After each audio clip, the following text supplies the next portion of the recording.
Growing up, I heard the same thing over and over: work hard, go to college, and you'll make it. That was the promise. The advice passed down from parents, teachers, and just about every adult in our lives.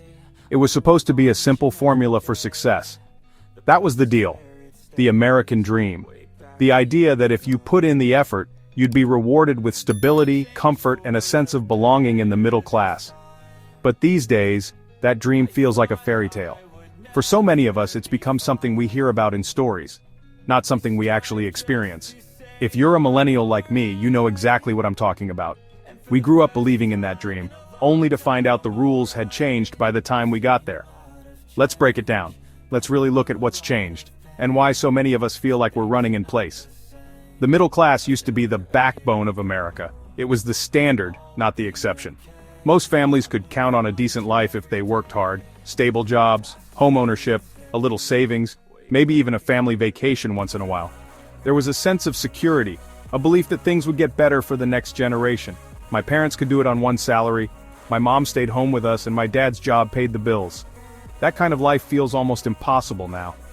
But somewhere between our childhood and adulthood, the rules changed. The safety net got thinner, and the ladder to the middle class got a lot harder to climb. Here's what we were promised: go to college, rack up some student loans, no problem, you'll pay them off with a good job. That was the story, and we believed it because it worked for our parents. Buy a home, settle down, have kids. It sounded simple. It was supposed to be the next step after graduation, almost automatic. But by the time we graduated, the ground had shifted, the jobs weren't there, and the cost of living had exploded. Now let's talk about debt. It's not just a number, it's a weight that follows us everywhere, shaping every decision we make. The numbers are wild: student debt, credit card debt, medical debt. It all adds up, and it's crushing. In the 90s, student loan debt was under $200 billion. It was a problem, but it wasn't the monster it is now. Today, it's over $1.7 trillion. That's more than the GDP of many countries, and it's holding an entire generation back. And college costs shot up way faster than inflation. It's not just tuition, books, fees, housing, everything costs more. Meanwhile, wages, yeah, they basically flatlined. For most of us, paychecks haven't kept up with the cost of living, making it harder to get ahead. Housing? Forget it. Even renting can feel out of reach, let alone buying a home. In most cities, prices have doubled, sometimes tripled. The dream of owning a home is slipping away for millions. I have friends who move back in with their parents, not because they want to, but because it's the only way to save. It's become the new normal, even though it still feels like a step backward. And the job market? It's more competitive than ever, with fewer opportunities for real advancement.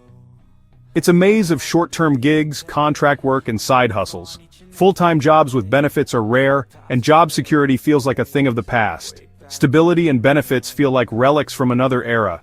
We're expected to hustle constantly just to keep up. But why did this happen? How did we get here, and why does it feel like the odds are stacked against us?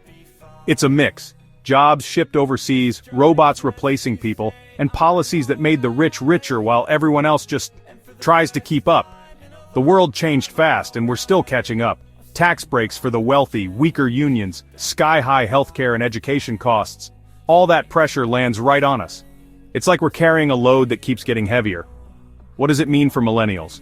It means we're forced to make tough choices every day, and the milestones our parents reached seem further and further away. It means we're getting married later, having fewer kids, and putting off buying homes or saving for retirement. Our lives are on hold, not because we want them to be, but because we have no other choice. I've had so many conversations with friends who feel stuck, anxious, like no matter how hard they work, they're just treading water. The stress is real, and it's everywhere. But here's the thing, it's not all hopeless. Even in the middle of all this, there's a spark of resilience and determination. Millennials are fighting back. We're not just accepting the status quo, we're demanding better. We're showing up to vote, demanding student debt relief, pushing for affordable housing, and even reimagining what work and community can look like. We're finding new ways to support each other and build something better. Cities are testing out rent control, universal healthcare is actually being discussed, and people are organizing for change in ways that just didn't happen before. There's a sense that, together, we can make a difference. It's tough, yeah. The challenges are real and the road ahead isn't easy. But we're not powerless. Every action, no matter how small, can help shift things in the right direction. Every bit of awareness helps. Sharing stories, supporting each other, and speaking up matters more than ever. Every vote, every conversation, every demand for fairness, it all adds up. Change doesn't happen overnight, but it starts with us. The middle class might be on life support, but it isn't gone yet. There's still hope, and there's still a future worth fighting for. So if you're feeling overwhelmed, you're not alone. We're all in this together, facing the same struggles and searching for answers. I'm right there with you, and so are millions of others. Our shared experience is powerful, and it's what keeps us moving forward. Let's keep talking about this, keep pushing, and keep believing that the American dream can be more than just a memory. Together, we can write a new story for our generation. If this hit home for you, hit like, share your story in the comments, and don't forget to subscribe for more honest takes. Thanks for watching.